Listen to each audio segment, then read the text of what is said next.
Assalomu alaykum obunachilar. Mana bugun ish jarayoni, usta akalarimiz ish jarayonini kuzatib keldik. Yangi kran olgan ekan. Shu kranni o'rnatish jarayoni ketyapti. Sizlarga ko'rsatib davom etamiz. Xo'p, bu kranimiz 1,5 tonnagacha moslashgan ekan. Strelasi 270 ekan.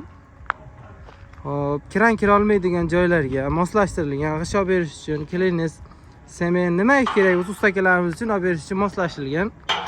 Xo'p, mana motoriga keladigan bo'lsak, Xitoyskiy apparat, Xitoydan keltirilgan. Xo'p, mana ishlash chastotalari berilgan, 224 ga ishlaydi. Xo'p, motorimiz o'zining og'irligi 50 kg. Shu ma'lumotlar, yana kerak bo'lsa mana o'zlaring o'qib tushunib olishlaring mumkin. To'liq ma'lumot. Xo'p, motorimiz to'liq ko'rinishi shu holatda ekan. Hop, like bosib turamiz akalar, obunachilar, like bosib turamiz podдержка uchun.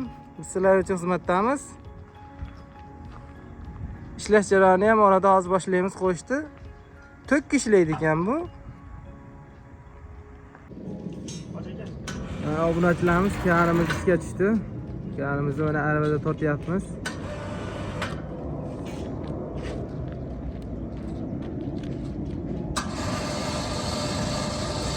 Kranchi akamiz suhbatini olamiz. Mashta akamiz, Ozbek akamiz kran do'gin. Ozbek aka, hurmat aka. Kechmayapsizmi? Kran haqida qani bir qisqacha ma'lumot bersangiz. To'g'ri. Texnologiya ekan, yaxshiliklar olyapti. Xo'p, soatiga qancha tezlikda ishlayapti aka bu? Soatiga tezligi zo'r. Hali rostmana nima qilib ko'rganimiz yo'q, boshlanishi, xudo xolasa. Yangi holatda turibdi mana kranlarimiz. Hozir chiqish jarayonlarini ham ko'rsatamiz.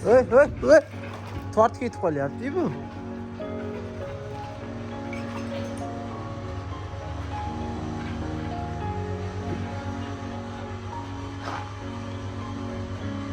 Kranimiz mana tepaga tortyapti.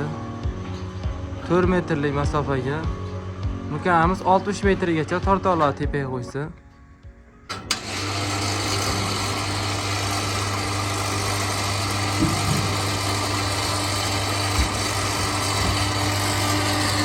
Kranimiz mana knopkasi bor, oldiga, orqaga tushirib ko'taradigan.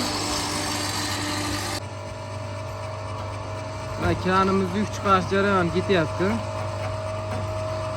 Karavan olib chiqyapti mana kranimiz.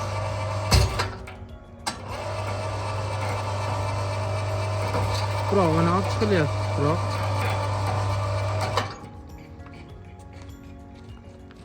Kranimiz mana 360 gradusga buriladi. Xohlagan tomonlaringga, o'zlaringga o'ng kelgan ochiq tomonga burib, mana tushirishlaring mumkin.